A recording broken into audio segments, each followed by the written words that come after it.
Assalamualaikum warahmatullahi wabarakatuh. Apa kabar kalian semuanya? Mudah-mudahan kalian semua dalam keadaan sehat walafiat dan tidak kekurangan satu apapun. Selalu tetap semangat saja untuk bisa menjalankan segala aktivitas dan juga rutinitasnya. Sehat selalu, panjang umur, dan selalu mendapatkan rezeki yang halal dan juga barokah.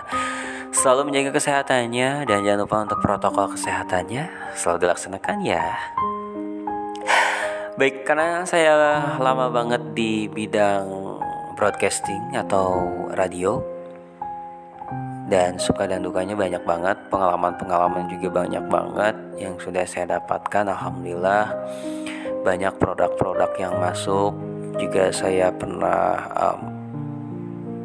ditawarin MC di sana sini, tapi kalau MC membawakan acara pernikahan itu saya belum beraninya ketika kakak perempuan saya mau menikah. Ya, saya belajar dulu di situ sama kakak senior saya, luar biasa dia, sampai sekarang jadi guru saya. Itu saya mulai belajar untuk membawakan acara pernikahan. Tapi kalau basically acara-acara kayak seperti acara produk-produk sih ya itu bisa kita bisa belajar langsung lah ke lapangan. Banyak yang sudah saya alami. Selain juga menjadi seorang penyiar radio itu juga mungkin impian seseorang, banyak dikenal ya, banyak yang suka, banyak yang tidak suka juga. Ya pokoknya banyak banget lah ya kegiatan-kegiatan di radio itu. Dan bahkan saya tuh sampai gak pulang ke rumah. Pulang sih ke rumah, cuman saya kalau ke rumah cuman tatap muka doang, store muka doang. Dan kebanyakan saya kegiatan di radio gitu, sampai saya itu kan menjadi kuncennya radio gitu. Saya punya kamar sendiri di lantai 3 waktu itu. Ya, saya nginep di situ lama banget.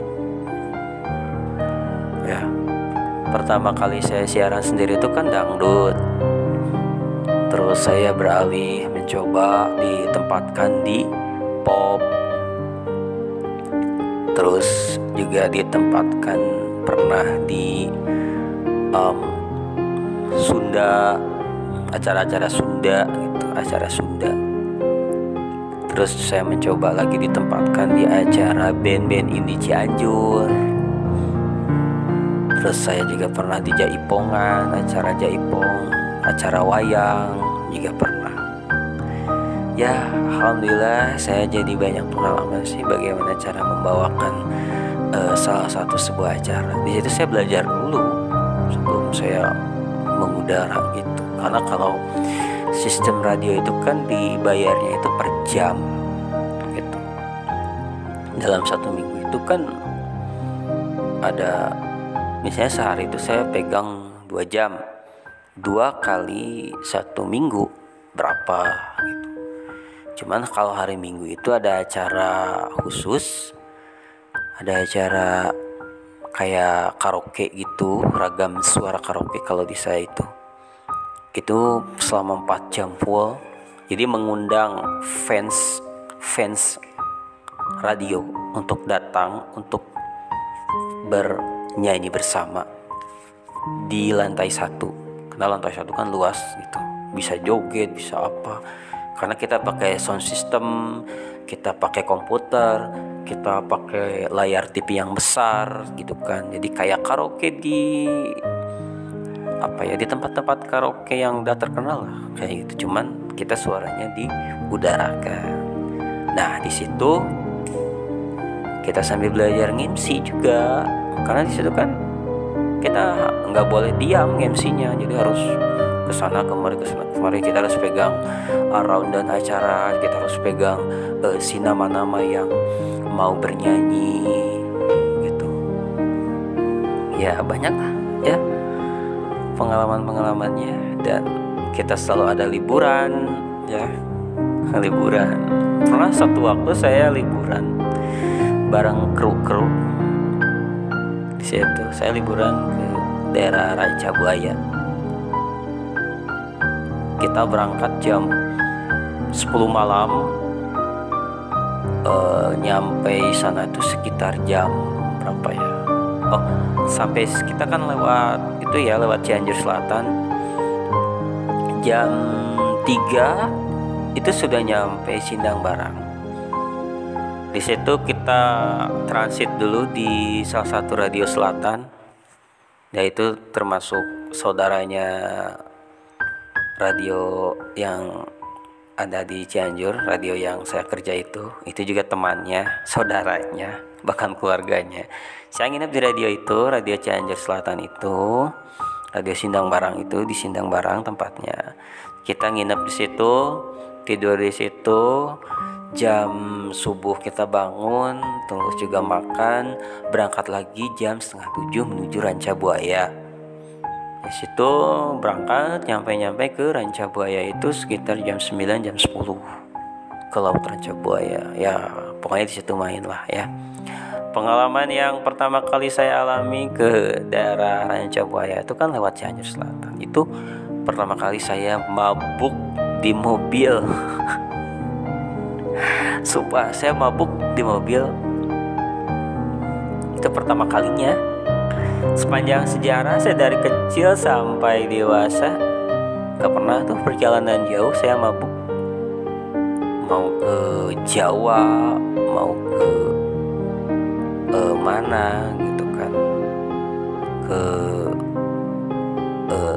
Bogor, Bandung, Jakarta, ke luar kota saya nggak pernah mabuk tuh sama sekali ya.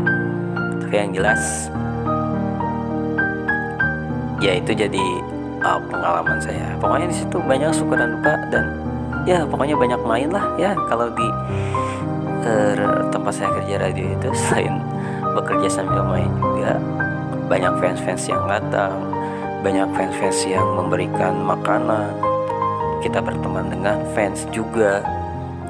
Ada fans yang suka, ada fans yang gak suka, dan juga saya juga ada fans yang memang ada yang suka, ada yang gak suka. Tapi ketidaksukaan kita kepada fans itu jangan ditonjolkan gitu kan. Walaupun saya tidak suka, tetap gitu kan harus menghargai mereka sebagai fans kita gitu kan.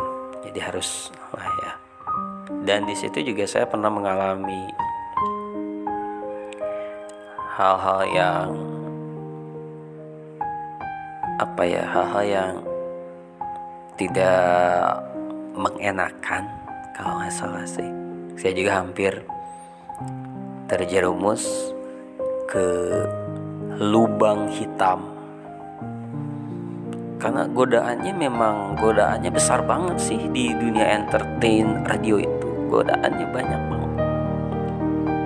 Selain kita sering meninggalkan sholat 5 waktu ya, kalau memang kita tidak kuat iman, terus juga kita bergaul dengan, dalam tanda kutip, ada ya perempuan-perempuan yang nakal gitu kan, ada di situ.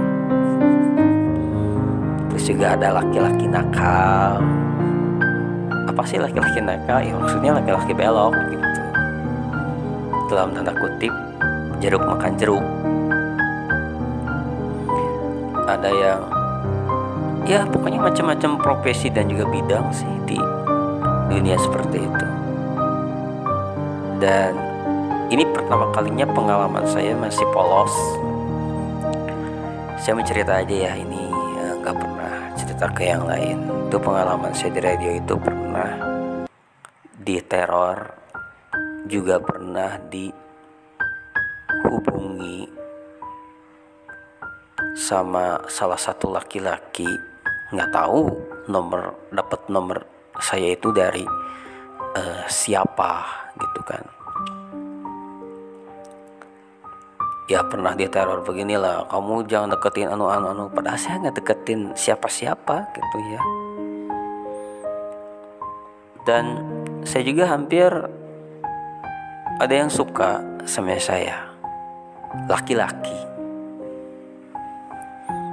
Itu kan saya polos banget ya, tahun pertama polos, tahun kedua polos. Nah pas menginjak tahun ketiga, saya sudah mulai mengerti dunianya seperti apa. Tapi jangan kalian anggap bahwa dunia radio itu hitam ya, enggak. Justru bagaimana cara kita menghadapi semua itu semua.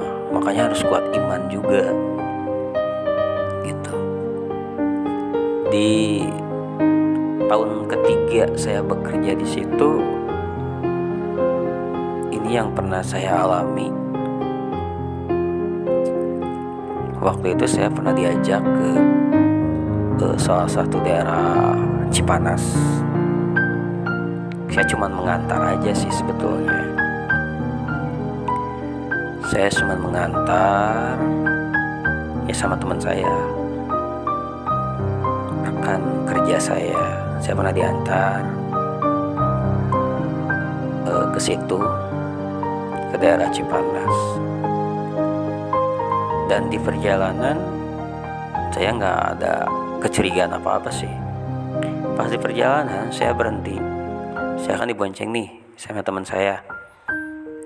Kata teman saya begini, tolong beliin ke Alfamart apa katanya, alat kontrasepsi. Waduh, kata saya. Lalu saya ke Alfamart itu beli. Saya dengan polosnya beli aja gitu. Dalam pikiran saya, buat apa alat kontrasepsi itu? Ya saya polos-polos aja. Langsung perjalanan dilanjutkan. Masuklah ke salah satu gang yang ada di Cipanas. Masuk gitu. Saya nunggu di luar. Itu berapa jam ya?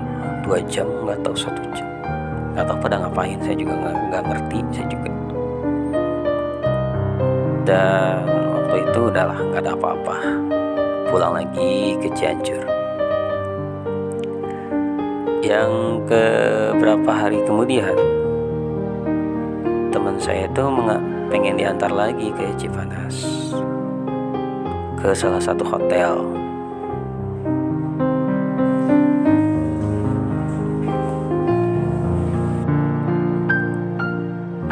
Yang ada di situ, saya masih ingat hotelnya itu apa.